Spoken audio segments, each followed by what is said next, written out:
folks, welcome on in. We are live in Hamburg, New York, Bruckman Studios. It is Trainwreck today, the Rob Ray edition. Slickaroonie, 32. We got Dreamboat Don in the saddle on the ones and twos. We got Slick on my left. But we have got breaking news here early. Breaking.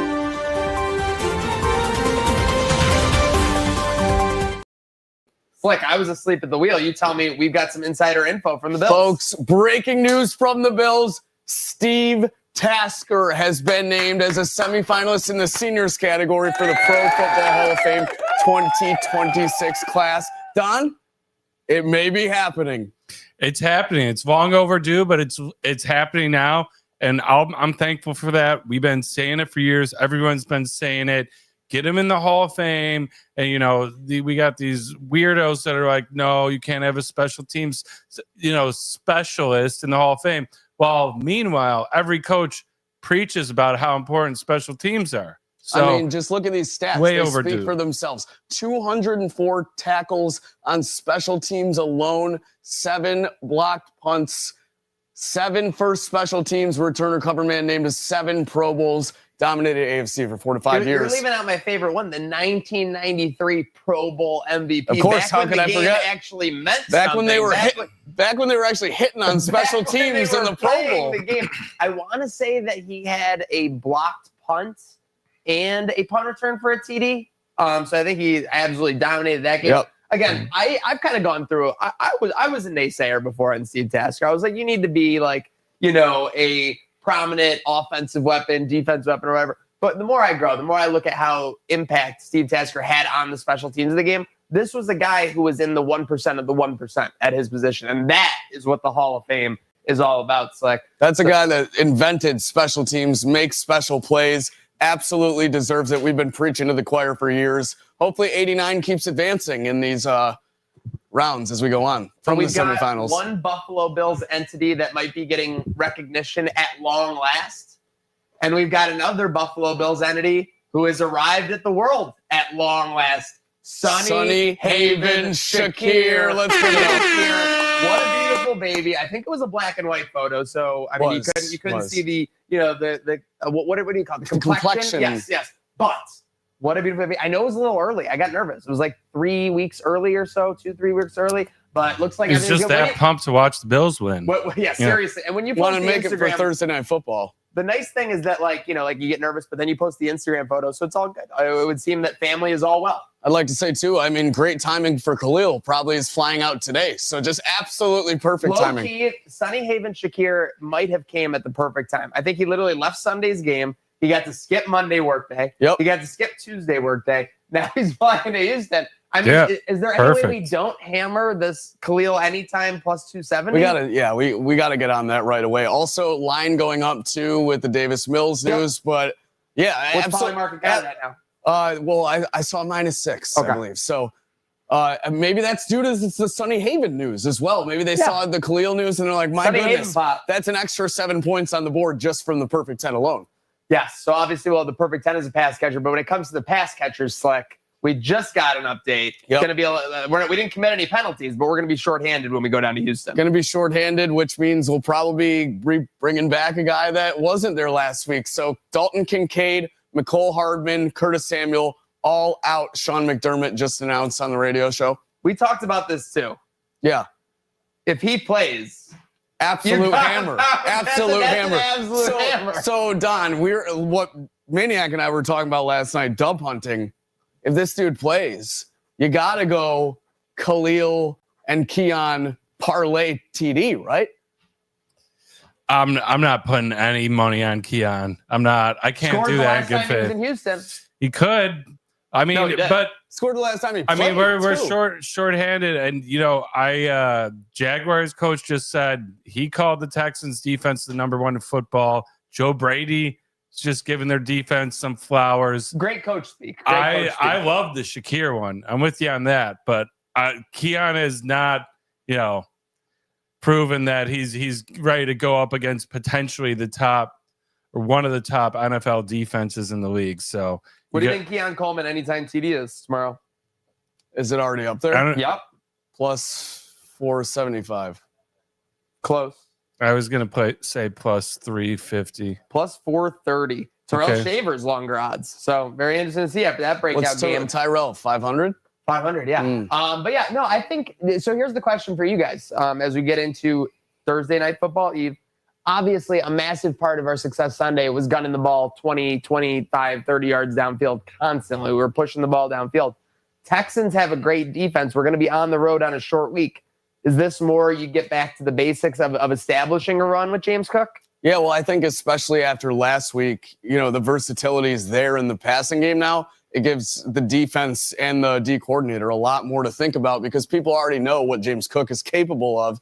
And then you bring in Ty Johnson with his versatility as well in the backfield, scoring from 52 out. Ray Davis looks good in the passing game as well as the running game, as well as James Cook. So I think there's a lot more for the Texans D to think about. They're going to be a lot more on their toes than people may think. And I think the line reflects it. But in terms of back to the basics, I think you do mix in a little more run game than you had this previous Sunday. Speaking of Ty J26, did we get any update on the fine? No fine as of now. No fine as of No now. fine. All right, No can we go back to fine. being Let's the fun go. league? Come Let's on. do Yeah. a little humping in the NFL, Yeah. John. I mean, hey, it was nothing wrong with if it's on the ground, I think. That's the issue.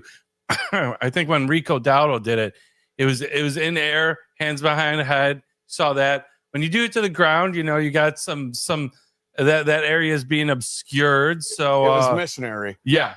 Also, it's how God intended. Missionary. Yeah. Every night. Also, 2 pumps, not 3. That's crucial. Yeah. Yeah. Oh, dude. Honestly, I was surprised how quick he finished there, but I also was surprised that he found the end zone 50+ out. So I guess I shouldn't be jumping to something. It's Maniac's favorite phrase. Yeah, sure. Surprised how quick he finished. Ty's a freaky guy. I'm always going to be surprised at how quick a man can finish. With that said, the Bills are going to need to finish tomorrow in Houston. This is a short week, and then we've got a long week before the Steelers. But you can't look ahead to the Steelers and Aaron Rodgers, and maybe he has a broken wrist or whatever. Houston Texans, Davis Mills. We've had some rhetoric from the Trainwreck boys. Can't lose this game is what they're saying. Now, obviously, I think all Bills fans feel that way. What makes you nervous about this Houston matchup, Slick? It's definitely their ability to probably defend us. I'm not really sure how I'm feeling about the offense with Davis Mills in. It's definitely an X factor as opposed to CJ Stroud. But then again, this Texans O-line is absolutely terrible. I think we can get some pause on them. It's got to be the secondary and their ability to defend us, how we can adapt to that, how we can make strategic changes to our game plan as the game progresses and Joe Brady sees what the defense is throwing at us. Don? Yeah. So, Bills fans, I got some good news. I got some bad news. Here's the good news. We're going to win this game. Let's go. For sure. The bad news is it's not going to be sexy like last week. I see this being a completely opposite game as we just had. I see us going in basically trying to make mistake-free football, say we don't want to turn it over anywhere on the field and give them a short field. I think, like you said, we're going to see James Cook, heavy run game, getting back involved with it. Maybe we'll have some fireworks with an early deep pass, but I really see this as a control the clock, don't get injured, get out alive. They might not cover even is what I'm thinking. The nervous thing for me, though, when you say it, like, that sounds great. Yeah. Isn't that what the Houston Texans want to do? They want to control the game. They want to slow the game down. So that's where I'm at a dilemma because you want to have the high-flying offense you had last year. You want to have that success, but you're on the road and you do need to control things. So where's the balance in there for you? I think they want to make Mills throw the ball. So that's what I mean. I think they want to get up early and again, not turn the ball over. Don't give them a fumble. Don't give them a pick on our own 20 where they can get a quick strike with our defense, going back on the field right after they came off and they're a little gassed. So, yeah, put the pressure on them to make the offensive plays. We know we can. We have the break glass in case of emergency with Josh. So I think it's going to be all about that. I'd love to be wrong. We'd all love to see a Texans game from years ago when they came into Buffalo. Would we blow them out by like 37? I can't believe nothing that, or something. Yeah, 40-0. 40-0. 40 Davis Mills as well. There has to be a stat somewhere that a quarterback who got shut out by a team has never played them for the same team 5 years later. Like, or 4 years later. That's crazy. Absurd. That's why when we were talking about that on Monday, I had to ask you. I was like, that was the Texans game as well, right? Because there's no way Davis Mills has been on the Texans this entire time, right? I think he has. Unbelievably. What? Backup quarterback. Maybe backup at a point. Yeah. Yeah. But obviously, again, QB's pass catches will be important. We have this on the rundown, so I'll get up for you guys. Are we counting the Texans in the most important pass catcher in the game category? Because Nico Collins is probably the most important one to monitor in this game. Yeah, if he has under 60 yards, you can't imagine that the Houston Texans win this game. No, yeah, absolutely. I think, but that's very limited in terms of what we got to do there. I think most important pass catcher on our side of the ball, surprise, surprise, it's going to be Gabriel Davis. Again, we all saw the production last week. Big game Gabe always delivers. And I think he's going to deliver this game, but we'll see a bit more downfield in terms of what he can do. And who knows? Maybe it'll rub off on Keon Don, despite what you think. Yeah, Keon's playing. I love it. As it sounds. No, he's absolutely playing. You can't be down 3 receivers and just not elevate him. Yeah, I mean, so lucky for him, he can just skip the team meeting and he's probably still going to play. Power move would have been to slip in. They really put him to the test. Yeah. I know. But listen, I mean, we're all like, it's such a weird spot with Keon because it's like last year he was very much liked amongst the fan base. He made some plays, but there were still the holes in his game and there were still things that were apparent. The training camp, I mean, there was a highlight every day from training camp. Highlight every day. Everyone was talking about how swole he looks. And again, but it seems like I don't want to, accuse it. I feel like Buffalo fans have kind of given up on Keon a little quickly. That's all I'm saying. Very quickly. Because they love Josh so much. And when you see Josh having success right away without Keon, it's kind of like, like a problematic family member almost. So it's a very interesting situation to see. I don't know. It's been a year and a half, and it's there's only been a few glimpses. I'm not saying so on record, I think on the show after Miami, I said I was out on him. But I said I just gotta see it. I'd love to see it. I just gotta see it. So if you want to say, I'm out on him, I think I've given plenty of opportunities. Some of these 50-50 balls. He just doesn't look good. You absolutely did say you were out on it. So yeah, I'd love to see it. Show me. Officially out. If he does anything good, Slick and I are still in. I think that's where we're at, right? Still in, yeah. And I feel like Bills Mafia that is out. It's almost like they're out on like a girl they still love. They need to make the decision for their own better. But they prom is coming. But up. if something like great happened, they'd be back at their side in a minute. If Keon goes out there this week, we win by 20, and he has 2 tutties. You think anyone is going to be like, "Oh, he's a loser. Keep him out of the lineup"? No, it's all binary. Steve Smith Sr. is going to go on ESPN and be like, "He's the best receiver I've ever seen." He can NFL level. Yeah, I mean, your point. He's a nice guy. He's a good guy, but sometimes you got to say, I can do better. Yeah, I can do better. The only thing for me, just to put a button on it, is like we didn't score 44 just because we took Keon out of lineup. Now you could say other guys got volume. The game plan was completely different. We were throwing so far down the field compared to how we typically do. We can't do that with Keon in the game. Just because one receiver's in the game, we can't throw down the field. And these were all, like you were saying, going across the middle. It's not like they were deep separation routes. Yes, no. Keon can get open. Not if he runs like he did on that 4th down. Everyone loves talking about. Yeah, Don, big smile on his face. He's like, I know I said it was last week. You're still out, dude. He was trying to seesaw. You're still out. I never seesaw. No, I only see. Bro, remember in your I don't see saws. I see wins. You've seen all of saws. I see. To be fair. Last note on the NFL as we get ready for this weekend and obviously beat the Texans tomorrow. Jamar Chase suspended for 1 game for spitting. He appealed, which typically buys you like a couple business days. And there was some hope maybe this will stretch him through this weekend. Less than 24 hours. They're like, no, you spit on the guy. You're suspended. Yeah, I mean, he's caught in 4K and lied about it. Yeah. I don't know what your appeal is. The penalty for lying should low-key be worse. Just an attack on another game. You should get an extra game because you lied. Everyone saw you spit. If we didn't have video evidence, we would have got fooled by your lying. So that should be a penalty. Yeah, I mean, it's like when you challenge an offsides in the NHL and you lose. Get in the Agreed. box. You Get in the know, box. if you're gonna appeal, No difference. and be like, no, I'm innocent, and they're like, we got the tape, we got the footage. You're caught red-handed. You're done. The footage Also, is in. hey, public service announcement. Stop spitting on people. What are we doing? There's a grown man spitting on people. I mean, It's like the Austin Powers thing when he gets Who throws random the shoe? task. Yeah, random task throws. Who throws a shoe? Honestly, you fight like a woman. Like what are we doing? Spitting on each other. It's just weird. It's weird. I like. Have you guys ever been in a tussle where you're like, you know what? I want to shoot a loogie at this That'll person. show. Yeah, like, I want to hit this person with a loogie. No, and It's just a to be one-way clear, ticket to get your the only ass thing that kicked. athletes do get credit for is that they're accurate with their spit. I'll say when they spit a loogie, it's like going most of the time where they want it to go. If you or I spit a huge loogie right now, I don't think we have loogie accuracy. I'm not a spitter, so I would try it. Just dribble down my what are you chin. trying to Like, say? You've never yeah, spit, I never know that. spit. Never spit.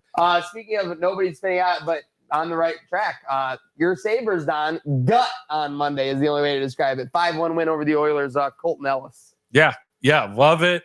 I mean, they controlled that game front to back. That was a controlled game. Like that was.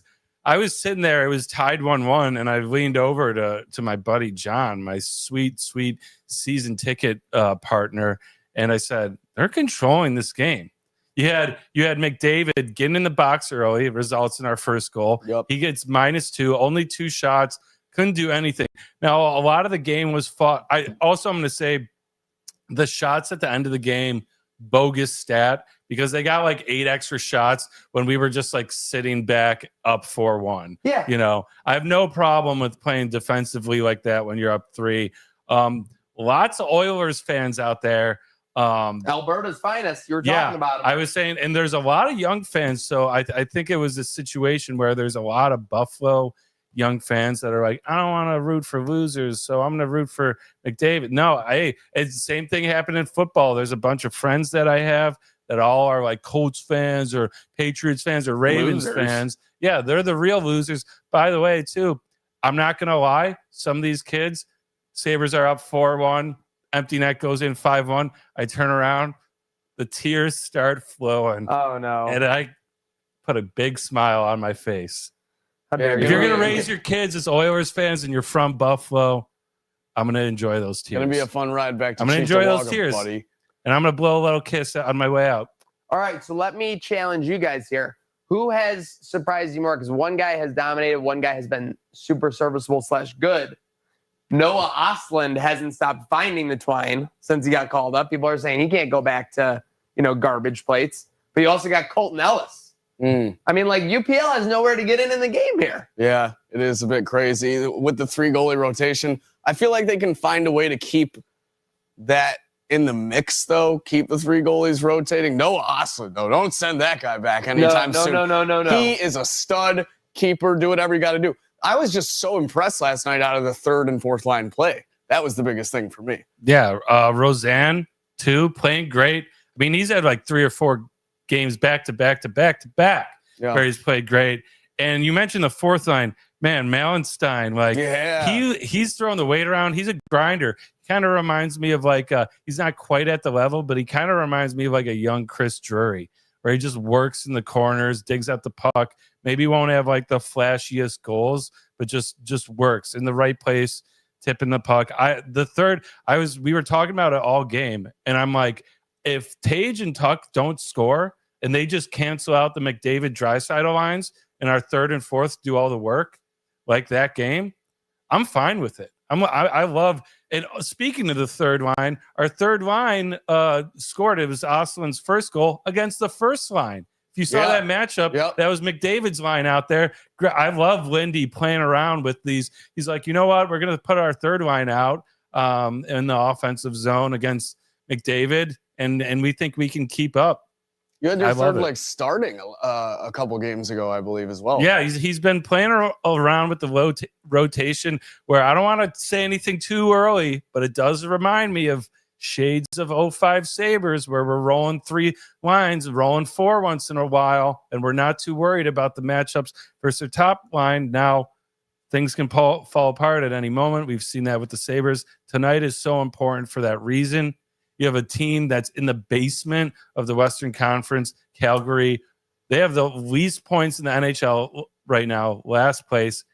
I'd say, if we're talking about games you gotta win, this is a game they gotta win. I don't even want to look. What are we, minus 145? Minus 160. I knew it. So in previous years, Don actually even said it before the show. He's like, so we'll probably lose 4-3 in overtime. If you look at the Sabres odds, anytime they've played at home and been more than minus 150, no way they're above 500. No way. Oh, yeah, no, absolutely not. And then when I looked at this, too, and Don said that, plus 280 to go to overtime, feels a little sketchy. That is a little juicy. Yeah, Isaac Rosen, the only good IR news all season for the Sabres, though. We'll see if they can keep it up against Flames. You feeling it, Don?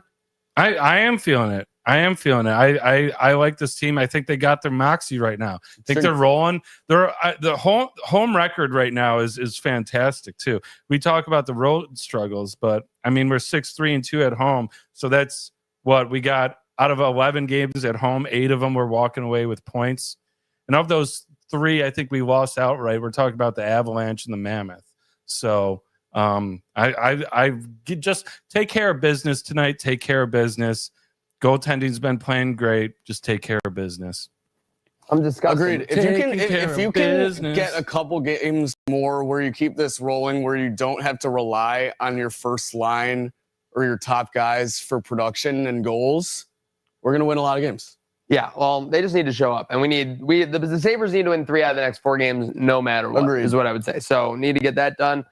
Speaking of needing to win and needing to win quickly, I got a college football rundown topic, and I don't have a UB game night notice on here.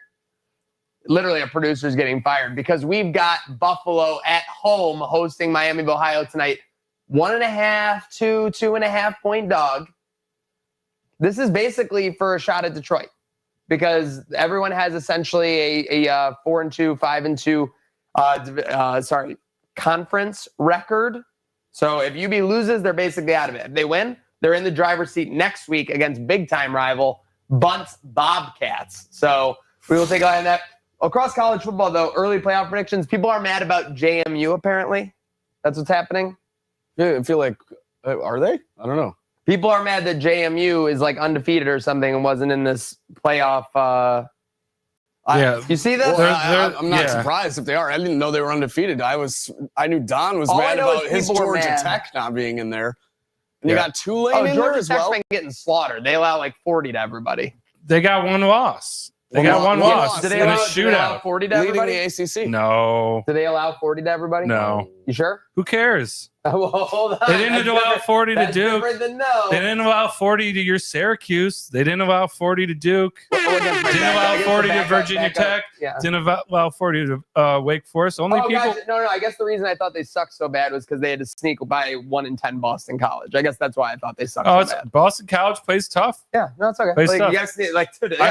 I mean, you don't think Georgia Tech should be in there? They beat Clemson. Yeah, Boston College has been real tough this year. 48-7 loss versus Pittsburgh. 41-10 versus Clemson. Miami 15-point versus UConn. What about Miami? Lost to SMU by 32. SMU's in the playoff. What about Miami? They didn't play Miami. Yeah, they did. Did they? Oh wait, no, never mind. I'm sorry. No. I thought that's coming up. Also, wait. What do you? They didn't lose to SMU.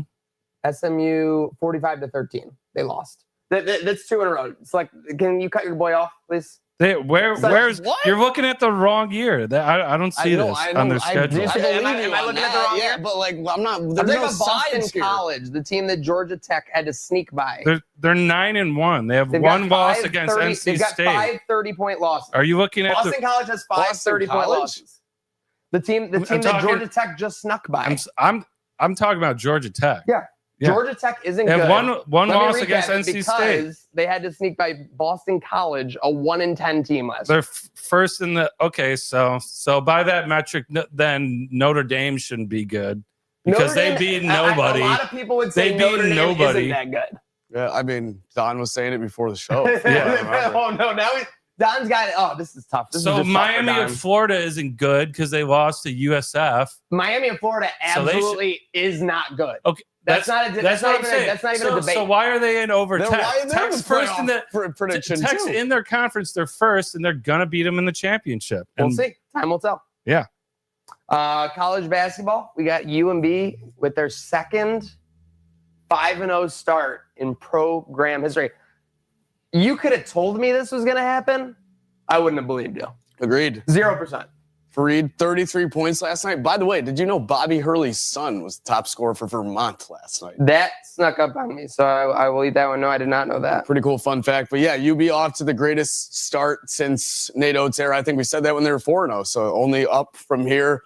3.5-point dogs against Vermont. That's not something I expected either. I was a bit Well, did you hesitant. expect to look at Vermont's record and see 4-0? Well, I know Vermont's had a decent basketball program in the past. I've seen some tournament appearances from them, so I was surprised by the 4-0, but I thought that was for sure a 4-0 from better competition than UB might have been playing, with our only significant win really over DePaul. So really nice surprise there. Yeah. Absolutely amazing start for UB. Yeah, love it. We got to get to a game.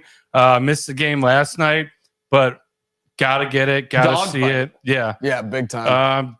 Both teams in the 90s. I mean, teams got gut. Seemed like they weren't they down in the first half and kind of. Yeah, they were down by 3. They were battling the whole time. They were trying to grind, and then they took the lead at the end and held on to it. So pretty much every UB starter playing like almost 30 minutes. Yeah, or so more. That's the only thing, is not a lot of depth. You could run into trouble come February, March, but right now you're beating teams. That's all that matters is stacking wins. I'm looking at the schedule right now, 5-0. All right, here's who we got: VMI, win. Bucknell, Canisius, Win. St. Bonaventure, Tough. UMBC, ECU, and then we begin conference play.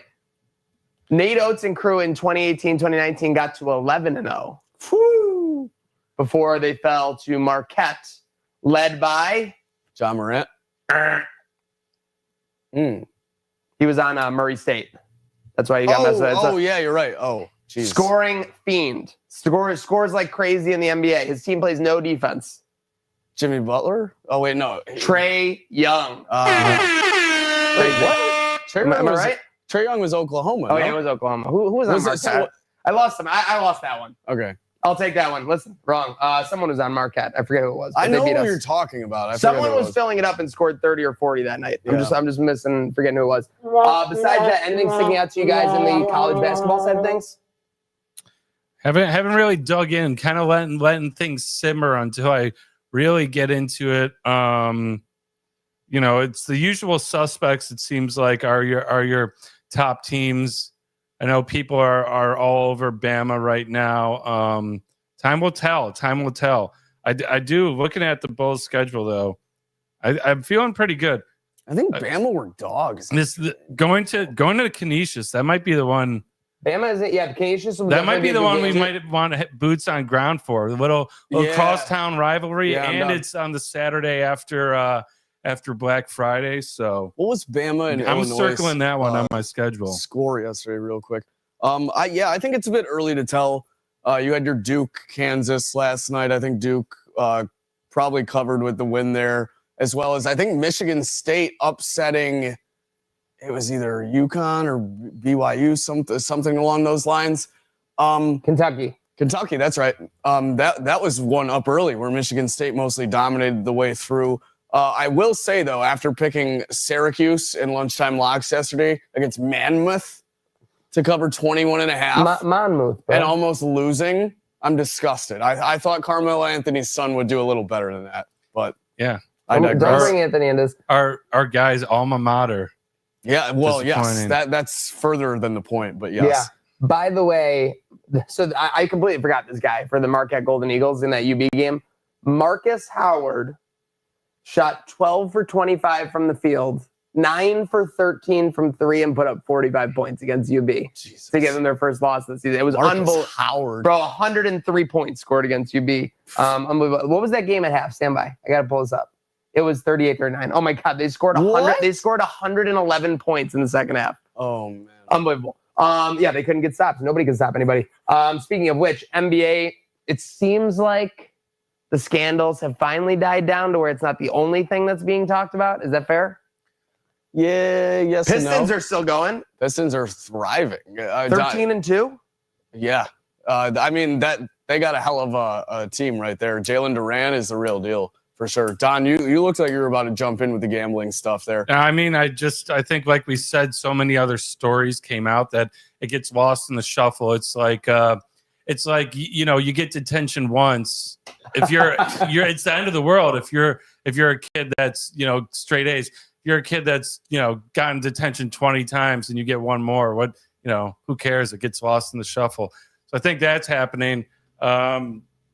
It's kind of chilled out. Gambling Twitter doesn't think it's chilled out. I'll tell you how much. Yeah. So I wrote that. I don't know. Gambling Twitter always crazy.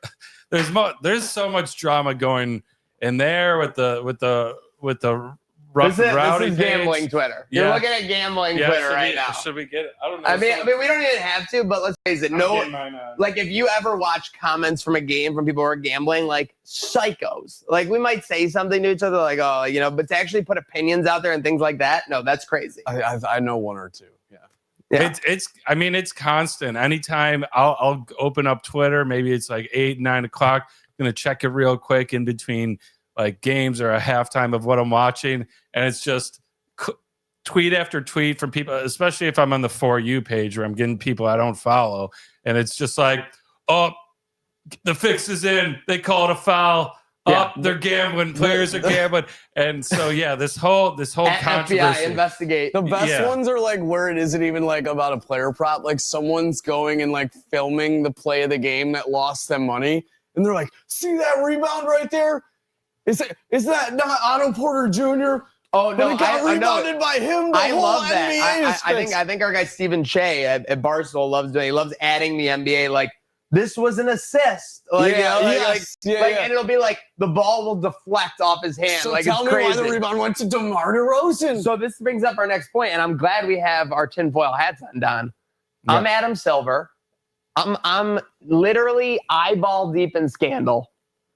How do I get out of it? I go to my guy Draymond Green. I say, cause a little stir, bud. Yeah. Cause a little stir. Because he's got nothing better. I'm telling you, like, this is absolutely. What were the two things that Adam Silver can make the call on? Hey, Draymond Green, cause a stir. Hey, LeBron, come back like as soon as possible. Yep. Bang. The scandals are done. Yeah, which Jeff Green double bang. By the way, to the LeBron, I saw so many people being like, "What? You're offering me free money minus $850 for LeBron to get 10 points? Oh, I'm taking that." People putting enormous amounts of money. Guess how many points he got? Oh, because I saw this. Like, people, you're right. I saw like the over 5.5 first quarter. Like, oh, this is for my, like, what did he get? 6 points total? 11.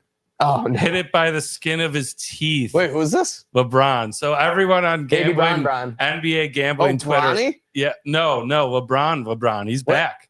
He played last night? He played last night. Oh, my God. 11 points, 12 assists. Oh, my Dude, God. And he played 30 minutes. LeBron James makes historic season debut, but it's only historic just because it's his 23rd season. Yeah, it has nothing literally. to do with his performance. I thought he was on the way back. I didn't realize Well, last night I was in 30 bed early. minutes. 30 minutes. Oh, my God, he's got sciatica? I didn't notice that. I didn't know that was what. That's like the old man life. Yeah. Like, So you're right. So Monday, it was like he might be coming back, and I put that in the show notes. And then last night, it was just all of a sudden like he's okay, back. he's starting. So I had to emergency edit show notes. So on that. I thought you told me last season that they got rid of these LeBron 10+ point props because everyone is just making a boatload of money on him. Nope. Well, I think they were hoping that he was going to get limited time, but he played 30 minutes. So. But he was dishing the ball. Sciatica, and he plays 30 minutes. 11 assists. Yeah, it must not be that bad. But I mean, think about the hyperbaric chamber, the treatments. Is that like versus a normal sciatica? Like, are you kidding me? For sure. Might be perked up. LeBron's literally probably got 3 to 5 people. Lay Percocet. No, that's dangerous. Allegedly. But think about it. Realistically, 3 to 5 people are probably tasked with LeBron's well-being. For sure. Like making sure he's taken care of. Like I'm saying, that's crazy. Like an ecosystem just around an athlete. 100%. For sure. You saw those reports back then. He's spending like a boatload of money on his body each year. Oh my God. I didn't know the Thunder already kind of pulled away with the NBA championship. Yeah. They're what plus 130 probably? Plus 175, but nobody else is below plus 600. Okay, Shai Gilgeous is like plus 135 to win the MVP. What? They're just scoring machines, and they're like 14-2 again. Yeah, they're on pace probably to go for that Warriors record. They gotta have a lull at some point. I hope so. And it'll be a 10. Yeah, I hope so. and it'll be a 10-game like stretch. That'll be the time to bet against them, honestly, because there'll be some juicy money lines, some juicy spreads as well. But yeah, we'll keep an eye on the NBA side of things. I actually think Oklahoma right now is not. They're winning, but they're not cashing the. I think they have a pretty bad against the spread record.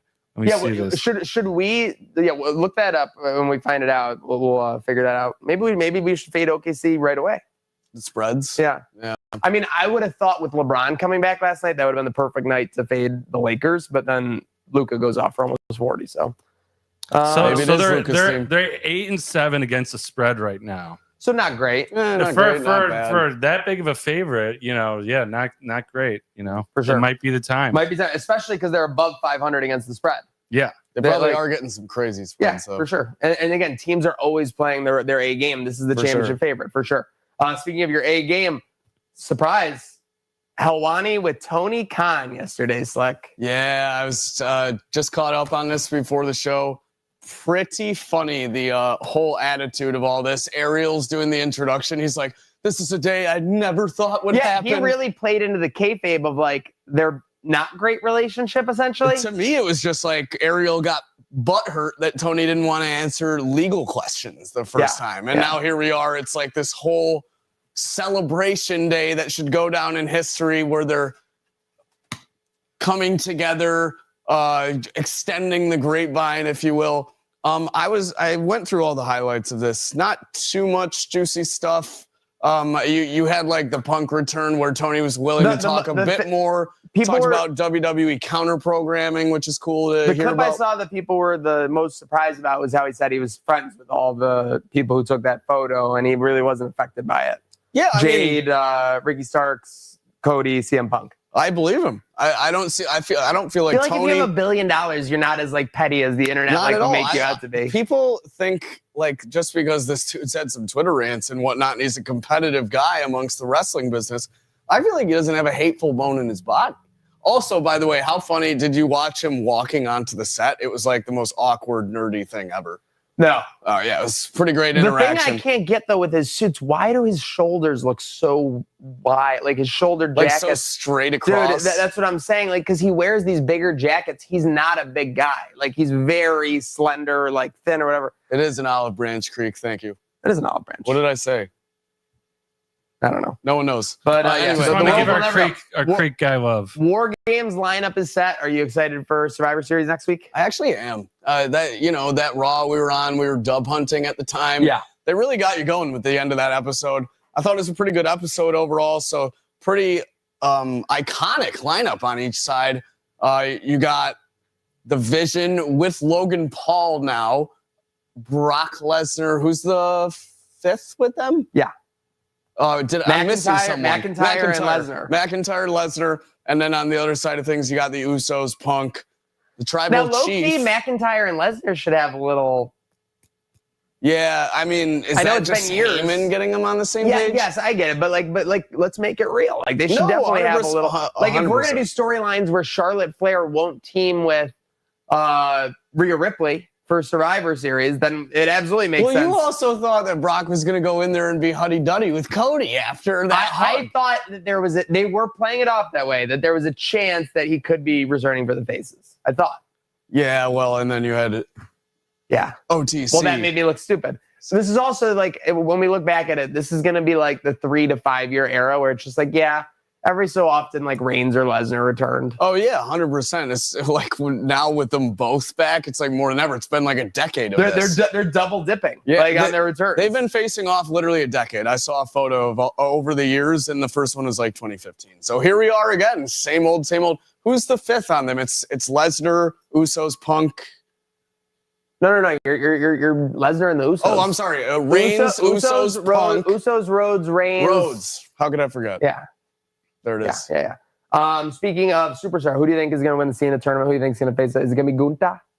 It's looking like it's going to be. I don't like Gunther. He's just going to rear naked choke Cena, make him look like a baby, even though he looks like a baby. And I read a post that would have been better, is that they should have just done a normal competitor for the Cena tournament. Like they should have put in someone that made more sense than Dolph Ziggler. They should have had Dolph Ziggler be like the third man on Cena's team versus like a Sheamus. Like I know Cena probably takes Mysterio, I agree. but that would have been a bigger pop spot because Sheamus is still in the tournament. That's what I'm saying. Yeah, it doesn't make a lot of sense there. I think that Becky is going to join for Team Asuka. That would be interesting. That would be cool. You know, she lost the Intercontinental Women's title to Maxine Dupree. NML, buddy. No manager's license, okay? So AJ Lee came out illegally. WWE has the best security. Who fixed that? Becky Lynch has lawyers, she said, all over the country who are willing to jump in and take this case because it's so ironclad shut. She is one of the greatest. A lot of people are saying it. Sports Illustrated is saying it. Sports Illustrated is saying it. Oh my God, what was it? Oh, what do you think of the random AJ Lee and Rhea backstage? Does that have any sense to be made of it, or is it just a run-in and people are hyped because it's two greats? Because otherwise, you're just. What else is going on in the Triple H era? Is there any long-term story? Yeah. Hey guys, complaining about AEW storytelling. You want to explain that one to me? Maybe is there anything that goes back there? I don't think there's anything. But if you can dig something up, let me know. It's all ridiculous. Speaking of which. Ridiculous that in 10 days we'll be raising the banners, boys. No, we're not taking down the gold ring sponsor banners, which John fibbed about. Can't put down the banner. Yeah, I just realized I was on the wrong side of the arena where I didn't see it. I hate this guy. Yeah, you did see all those previous Bandits banners, though, and another one will be going up in those Georgia Swarm. 10 days away. We'll be Banditos. Section 119. Come heckle me. Come find me. Make sure you follow at Banditos Pod on all socials. We'll be rocking all year long with them. But yeah, as we get in, guys, kind of going down the final check.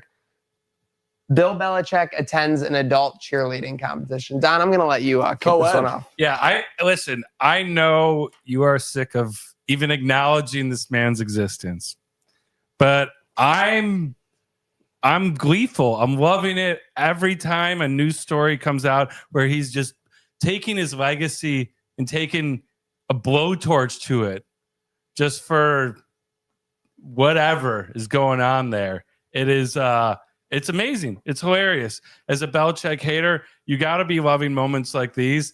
I saw a pretty good joke. Someone said he was just scouting his next wide receiver. Oh, no. As one of the guys. But you see the picture of them having glitter all over their face and realize, okay, she's in her 20s, whatever. But some of the men there, I mean, we're talking about 30-year-old people doing adult cheerleading competitions, guessing Bring It On style. They have a whole routine. Oh, dude, that looks like competitive cheerleading for I hate to say it, that little girls do growing up. Only it's adults, co-ed adults. Yeah. My only take on it is that there was zero reason that Belichick needed to be publicly at this thing. He could have easily seen a stream or something like that. I mean, I think Jordan's got a lot. I mean, yeah, talk about drinking the Kool-Aid. Drinking the Kool-Aid, he's chugging it from a bro, he died of a sugar overdose. This is cult like Iron Fist grip and whoa, pause. Seriously, yeah, but a grip on his mind. That's what we're talking about here. Yes. So. And his leash. I'm worried about the guy. I'm a mix of laughing. It's like seeing one of your friends do the dumbest shit when they're drunk for the story, and you're this is hilarious. But then it gets to a point where you're oh, he might actually be ruining his life. Yeah, it could be pathetic. Yeah. He's right at that precipice for sure. But again, he doesn't have much left. He doesn't seem to care. But if you care, folks, tonight Sabres, Bulls, tomorrow Bills. Crash out not online. Crash out on our line, 716-226-6263. We're already generating some merch off of the Crash Out line. So excited to see that and excited to see that going. A lot Stay ahead. Tuned. Real quick, by the way, this is the smallest form of it, but we got breaking news. Breaking news. Uh-oh. More breaking.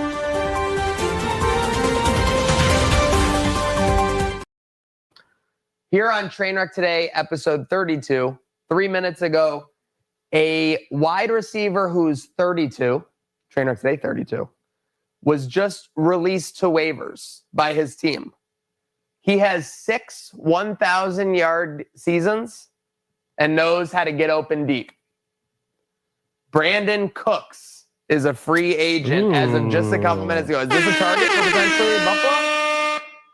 With the inactivity Well, you got the injuries, That's yeah. that's what I meant. No, yeah, sorry, not inactivity. The Well, no, think injuries of, that are coming to us. You can't have Curtis Samuel just keep getting injured. Brandon Cooks is a great little supplement. Especially if Josh Palmer gets back up on the shelf. I hate to say it, but yeah, you got to have something ready to go. 3 down, bring him in. Why not? Yeah, I don't know what the waivers or where we are at in the waivers order, but hey, this team loves just to beef up the practice squad, so I could see it. How many total yards from scrimmage does Brandon Cooks have in his career? I told you he has 6 1,000-yard seasons. I'm gonna go like 9,300. I'm gonna go 8,500. Receiving yards 9,700, 96, Oh my 97. God. Rushing yards 341. The man has over 10,000 yards of scrimmage. And by the way, if he comes to the Bills, he's 303 yards away from 10,000. That could be a little spot, a little milestone Indeed. we could do in Buffalo. But as we're wrapping it up here on Trainwreck today, make sure you're following Her to Buffalo. Make sure you're following Trainwreck Sports. We've got a massive second half of the week long to tag along and hopefully win along. Slick, any final thoughts before we sign off? Go Bills. I mean, go Sabres. We got people. I just want to say to Skull, who you got, Sabres or Flames? We got the Sabres. The Birds. The Birds. Warpath is back on. I'm back on. I'm sipping the Kool-Aid. Join me. Come say hi. I'm going to be in section 119. Cheers, y'all. It's all about the Birds. And it's all about you following along here on Trainwreck today. Make sure you're subscribed. Make sure you're hanging out. And again, we got a huge week ahead. Make sure you have a great rest of your Wednesday. We have a great second half of the week. We got Bills. We got UB tonight. We got Sabres. What do we got this weekend? We got some this weekend, too. We got a meat raffle on Saturday. Meat raffle. Meat Are you raffle kidding on me? At the Saturday. BSW. That's right. Crew That's me. right. We're coming for you, buddy. And I hear there might be some celebrities there. But before we get on to that second half of the week, there's only one way to make sure we do it well, and that's to have a good day now.